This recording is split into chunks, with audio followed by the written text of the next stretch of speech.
Hello बच्चों, let's see this question. The question says write IUPAC name of the following compounds.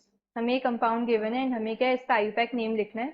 So key concept of this question is key concept क्या होगा इस question का IUPAC nomenclature. IUPAC nomenclature.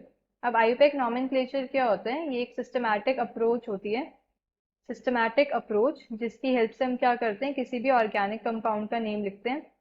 Systematic approach. IUPAC की full form क्या होती है? IUPAC की full form होती है international union of pure and applied chemistry. इसने एक सेट ऑफ रूल्स हमें दे रखे हैं जिसके अकॉर्डिंग हम क्या है, किसी भी ऑर्गेनिक कंपाउंड की नेमिंग करें. अब क्या है, ऑर्गेनिक कंपाउंड के तीन पार्ट्स होते हैं. एक होता है प्रीफिक्स, देन आता है हमारा वर्ड रूट एंड देन आता है हमारा सफिक्स. तो जो प्रीफिक्स होते हैं, प्रीफिक्स हमारे दो टाइप के होते हैं. एक होता है हमारा सेकेंडरी प्रीफिक्स एंड एक होता है हमारा प्राइमरी प्रीफिक्स. तो जो सेकेंडरी प्रीफिक्स होते हैं, सेकेंडरी प्रीफिक्स हमें बताते हैं अबाउट दी सब्स्टिट्यूएंट्स. हमारी चेन के अंदर कितने सब्स्टिट्यूएंट्स प्रेजेंट है या क्या सब्स्टिट्यूएंट्स प्रेजेंट है वो हमें सेकेंडरी प्रीफिक्स से पता लगता है. तो डिटेल्स अबाउट सब्स्टिट्यूएंट्स, ये details of substituents. Now primary prefix हमें क्या बताते हैं about the nature of carbon chain. जो कार्बन चेन है उसका नेचर कैसा है, वो साइक्लिक है, बायफेनाइल है या स्पायरो है, ये सब हमें 1 डिग्री प्रीफिक्स से पता लगता है.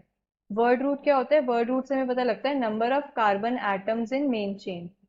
Number of carbon atoms in main chain. Main chain को हम प्रिंसिपल चेन भी बोलते हैं. तो प्रिंसिपल चेन के अंदर कितने number of carbon atoms present है वो हमें वर्ड रूट से पता लगता है. सफिक्स क्या होते हैं? सफिक्स भी हमारे पास दो होते हैं. एक होता है प्राइमरी सफिक्स एंड एक होता है हमारे पास सेकेंडरी सफिक्स. प्राइमरी सफिक्स से हमें क्या पता लगता है about the nature of carbon carbon bond. Carbon carbon bond का नेचर कैसा है, वो सैचुरेटेड है, अनसैचुरेटेड है, ये हमें 1 डिग्री सफिक्स से पता लगता है. एंड सेकेंडरी सफिक्स से क्या पता लगता है about the details of functional groups, कि कौन से फंक्शनल ग्रुप्स प्रेजेंट हैं वो हमें सेकेंडरी सफिक्स बताते हैं.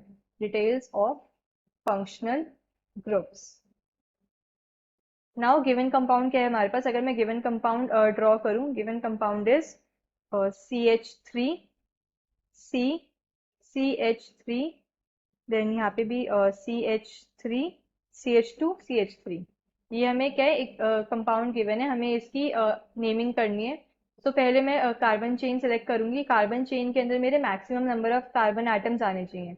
सो 1 2 3 4, ये मैंने नंबरिंग कर दी कार्बन चेन की.